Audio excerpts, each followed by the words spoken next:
Oke, sebelum masuk ke dalam penerapannya, kami akan membahas tentang sistem berkeputusan. Sistem berkeputusan adalah bagian dari sistem informasi berbasis komputer, termasuk dalam sistem berbasis pengetahuan, yang dipakai untuk mendukung pengambilan keputusan dalam suatu organisasi maupun perusahaan. Dapat juga dikatakan sebagai sistem komputer yang mengolah data menjadi informasi untuk mengambil keputusan dari masalah semi-struktur yang spesifik. SPK merupakan implementasi teori-teori pengambilan keputusan yang telah diperkenalkan oleh ilmu-ilmu seperti Operation Research and Management Space.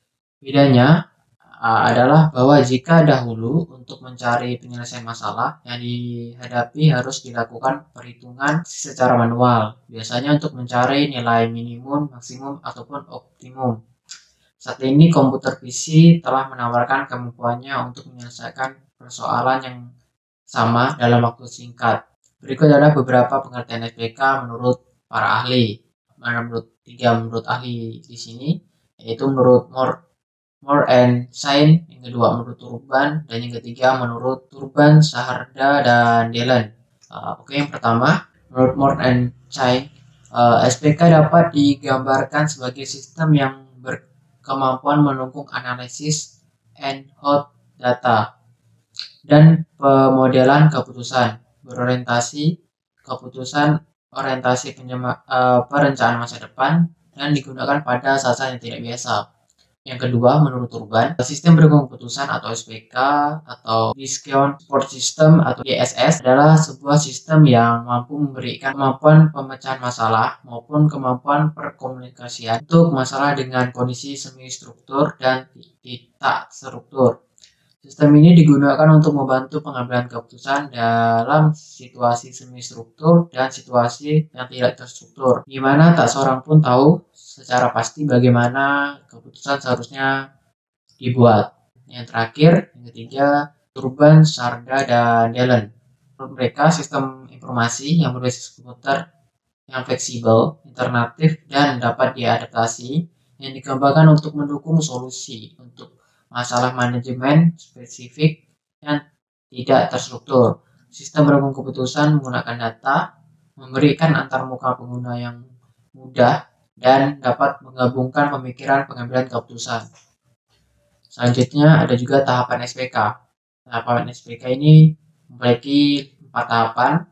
Yang pertama, definisi masalah. Yang kedua, pengumpulan data atau elemen informasi yang relevan. Yang ketiga, pengelolaan data menjadi informasi baik dalam bentuk laporan, grafik, maupun tulisan. Dan yang keempat, menentukan alternatif solusi. Selanjutnya, ada juga tujuan dari SPK. Tujuan dari SPK-nya ada 5. Yang pertama, membantu menyelesaikan masalah semi-struktur. Yang kedua, mendukung manajemen dalam pengambilan keputusan suatu masalah. Yang ketiga, meningkatkan efektivitas bukan efisiensi pengambilan keputusan. Yang keempat, menyediakan informasi. Yang kelima, membimbing serta memberikan prediksi serta menggambarkan kepada pengguna informasi agar dapat melakukan pengambilan keputusan dengan lebih baik. Watson mendefinisikan sistem berkeputusan atau SPK sebagai sistem yang memiliki 5 karakteristik utama, yaitu yang pertama, sistem yang berbasis komputer. Dan yang kedua, dipergunakan untuk membantu para pengambil keputusan. Yang ketiga, untuk memecahkan masalah-masalah rumit yang mustahil dilakukan dengan kalkulasi manual. Yang keempat, melalui cara simulasi yang alternatif. Dan yang terakhir, yang kelima, di mana data dan model analisis sebagai komponen utama. Oke, sekian dari saya.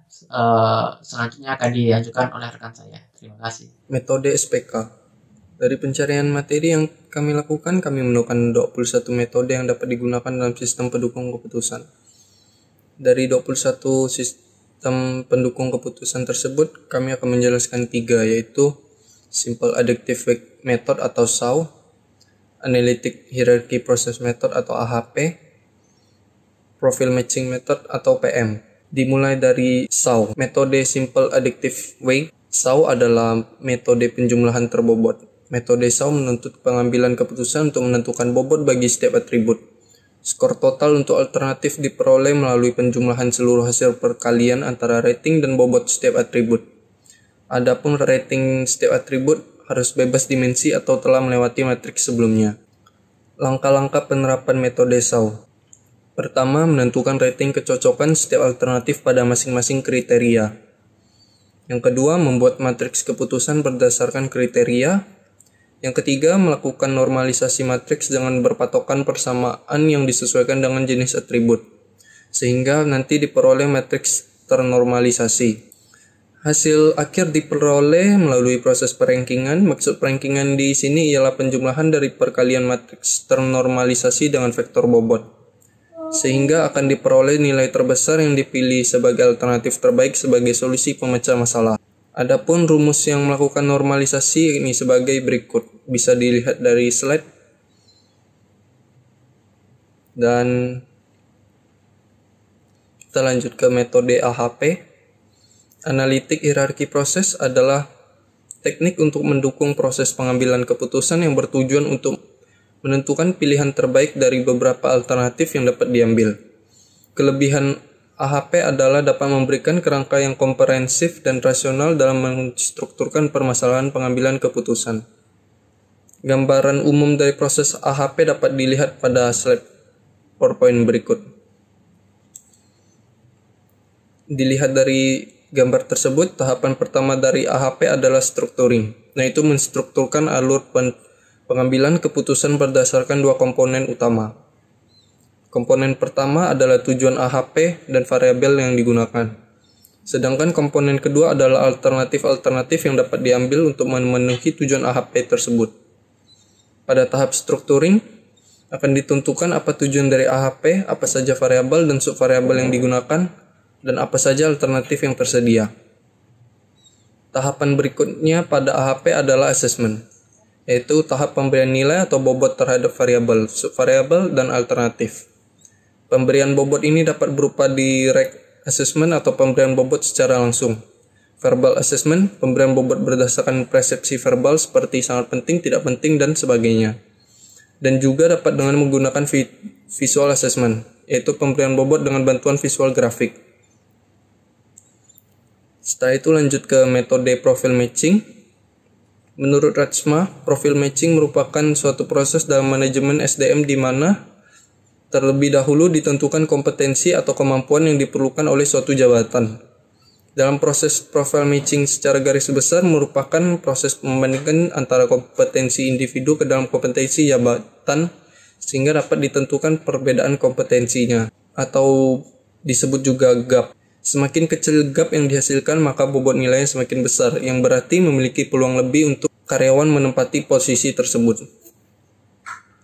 Langkah-langkah dari metode profil matching adalah: pertama, menentukan variabel data-data yang dibutuhkan. Kedua, menentukan aspek-aspek yang digunakan untuk penilaian.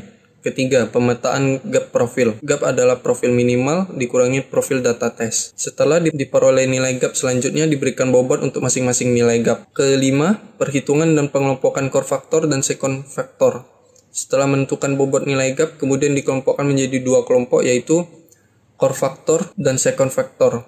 Core factor adalah faktor utama, yaitu merupakan kriteria atau kompetensi yang paling penting atau menonjol atau paling dibutuhkan oleh suatu penilaian diharapkan dapat mendapatkan perolehan hasil yang optimal. Second factor atau faktor pendukung, yaitu merupakan item-item selain yang ada pada core factor, atau dengan kata lain merupakan faktor pendukung yang kurang dibutuhkan oleh suatu penilaian.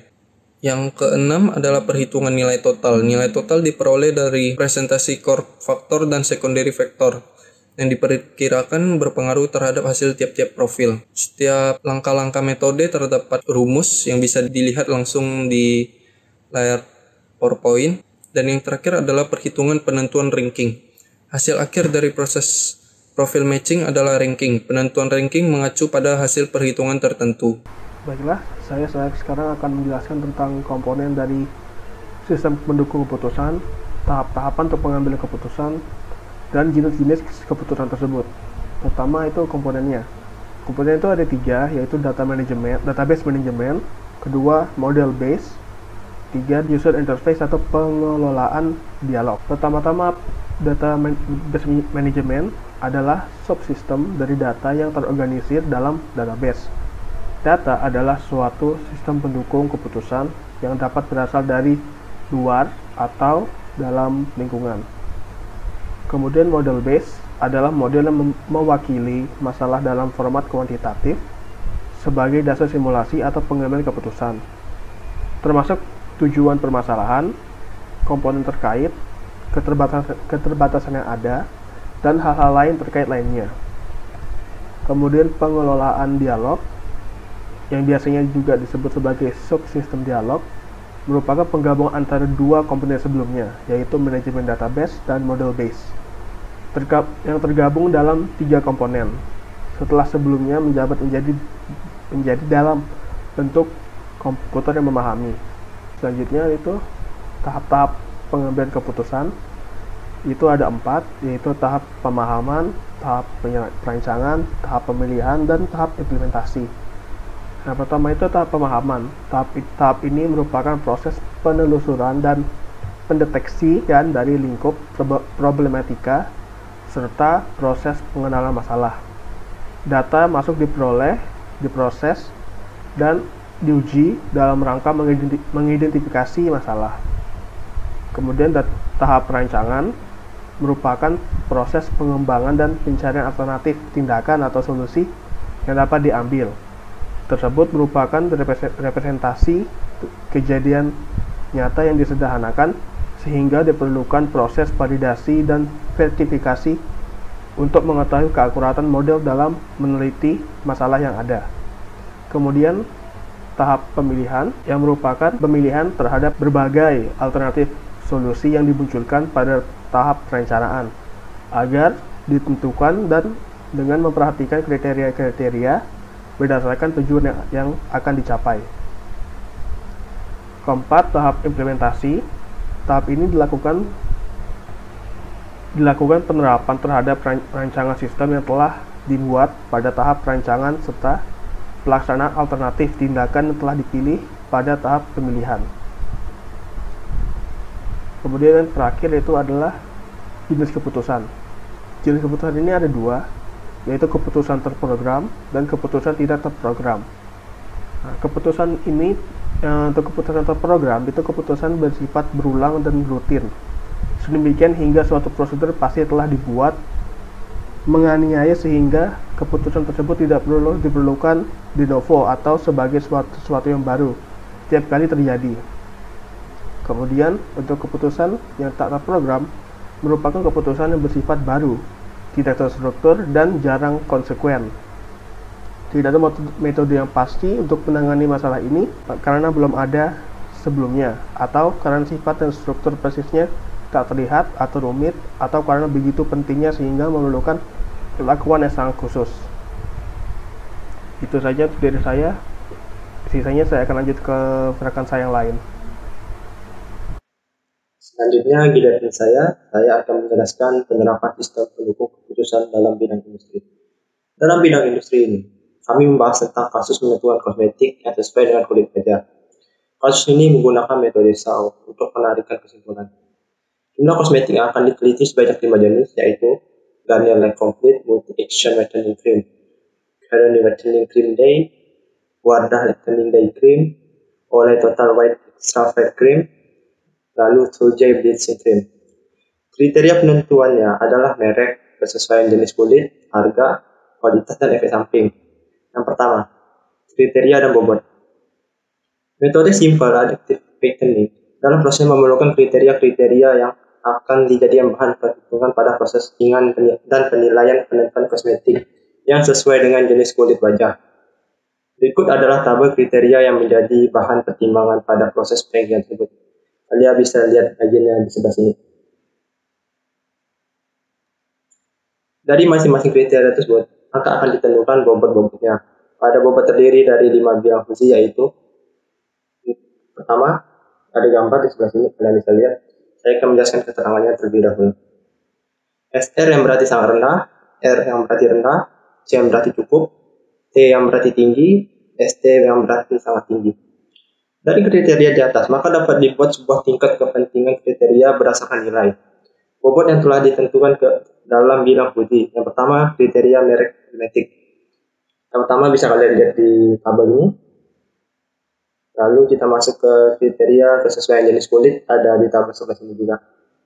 Kriteria harga, kriteria kualitas, dan kriteria efek samping.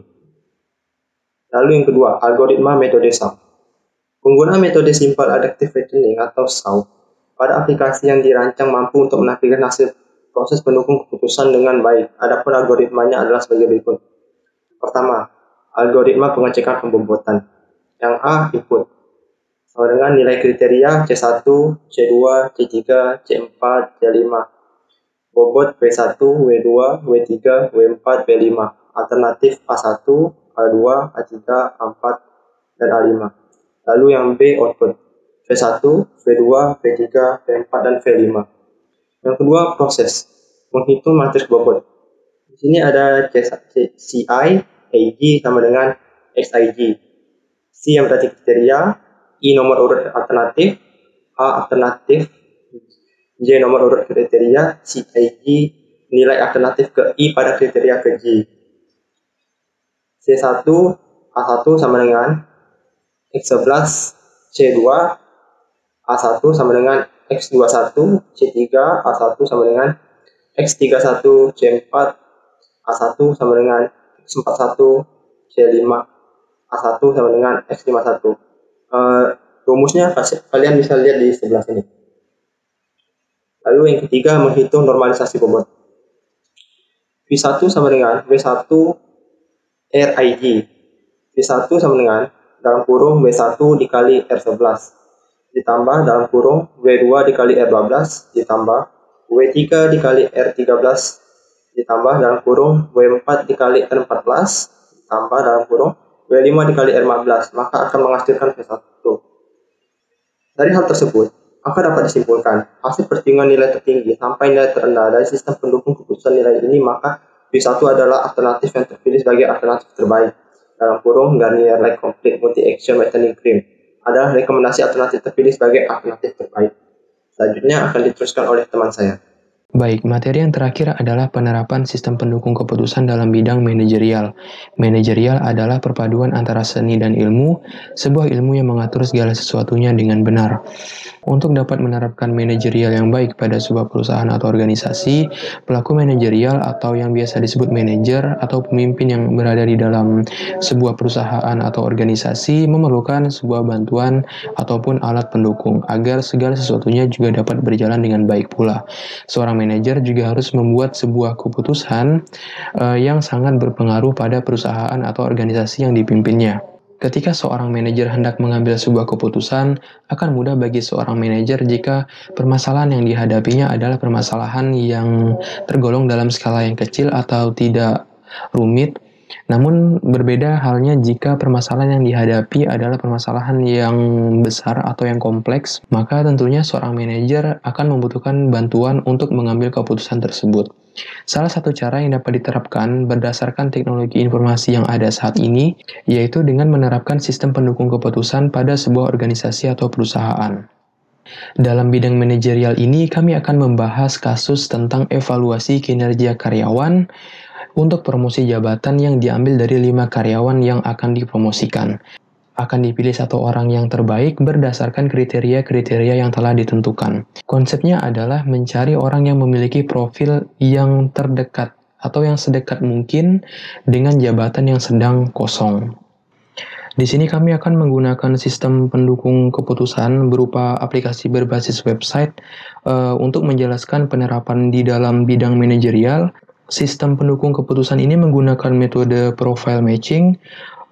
Ini adalah aplikasi demo, jadi ada beberapa fitur yang tidak dapat kami gunakan. Salah satunya yaitu mengubah data-datanya.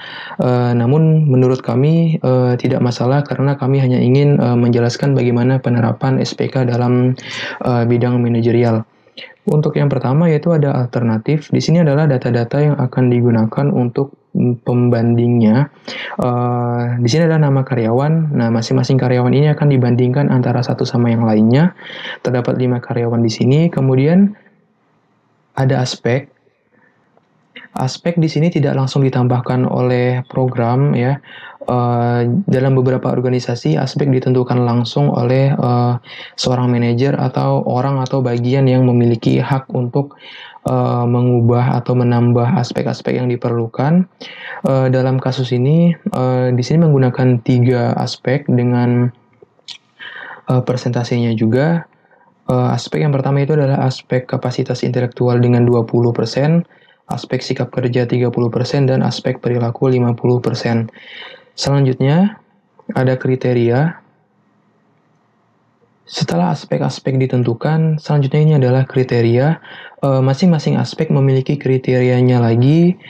Contohnya di sini ada aspek kapasitas intelektual dengan nama kriterianya verbalisasi ide, dan masing-masing kriteria ini memiliki nilai dan faktornya.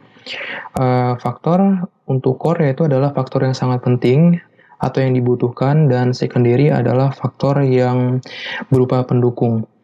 Di sini dapat dilihat masing-masing nama kriteria yang diperlukan dikelompokkan berdasarkan aspek yang telah ditambahkan tadi. Kemudian ada profile. Di halaman profile ini, para manajer atau orang yang memiliki hak, kembali seperti tadi, orang yang memiliki hak dalam sebuah perusahaan atau organisasi dapat menentukan aspek atau kriteria masing-masing kriteria ini terhadap karyawannya. Di sini karyawan 1 dapat kita lihat di sini. Nah, karyawan 1 memiliki verbalisasi ide dengan nilai 3 atau baik. Karyawan-karyawan ini akan diberikan nilai berdasarkan kriteria-kriteria yang dibutuhkan tadi. Di sini terdapat 4 nilai, 1 kurang, 1 artinya kurang, 2 cukup, 3 baik, dan 4 sangat baik. Ini untuk aspek sikap kerja dan aspek perilaku. Selanjutnya ada perhitungan. Nah, ini perhitungan adalah tahap terakhir dari metode profile matching, di mana yang pertama ini adalah aspek kapasitas intelektual. Ini adalah tabel dari halaman profile yang tadi udah diinputkan. Ini ditampilkan dalam bentuk tabel seperti ini. Kemudian di bawahnya adalah perhitungan pemetaan gap. Di sini cara mendapatkan pemetaan gap ini, perhitungannya itu dengan mengurangkan nilai dari masing-masing karyawan ini, kriterianya, dengan nilai kriteria yang dibutuhkan. Contohnya, nah, di sini karyawan 1 memiliki verbalisasi ide 3, di mana nilai yang dibutuhkan untuk kriteria verbalisasi ide itu adalah 3 juga. Jadi 3 dikurang 3 dia akan 0. Dan ini semuanya caranya sama. Kemudian di bawahnya ada pembobotan nilai gap. Pembobotan nilai gap ini didapatkan dari selisih yang diperoleh dari pemetaan gap. Di sini ada tabelnya. Nah, jika dia 0, maka akan diberi bobot nilai 5, yang artinya tidak ada selisih atau kompetensi sesuai dengan yang dibutuhkan. Jika dia selisihnya 1, seperti ini, maka akan dituliskan 4,5, yaitu individu kelebihan 1 tingkat. Jika dia -1 seperti ini, maka di sini akan dituliskan 4, yaitu kompetensi individu kekurangan 1 tingkat. Dan terdapat beberapa selisih yang dapat dilihat, dan ini juga sudah ada keterangannya. Nah, setelah itu kemudian ada perhitungan faktor. Perhitungan faktor ini adalah rata-rata dari core faktor. Di sini cara mendapatkannya dengan menjumlahkan semua core faktor ini dan dibagi dengan total dari core faktor. Di sini ada 3, jadi dibagi dengan 3 dan didapatkan hasil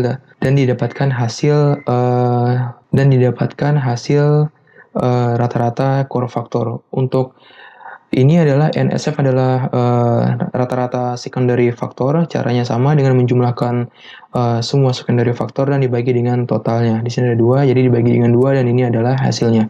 Untuk mendapatkan nilai total ini caranya yaitu dengan mengkalikan perbandingan core dan secondary factor. Di sini dalam kasus ini dia menggunakan perbandingan 60 banding 40. Jadi 60 dikalikan dengan rata-rata core factor. Kemudian perbandingan secondary factor yaitu 40 dikali dengan rata-rata secondary factor, dan hasil dari perkalian tersebut ditambahkan maka didapatkanlah total dari perhitungan faktor.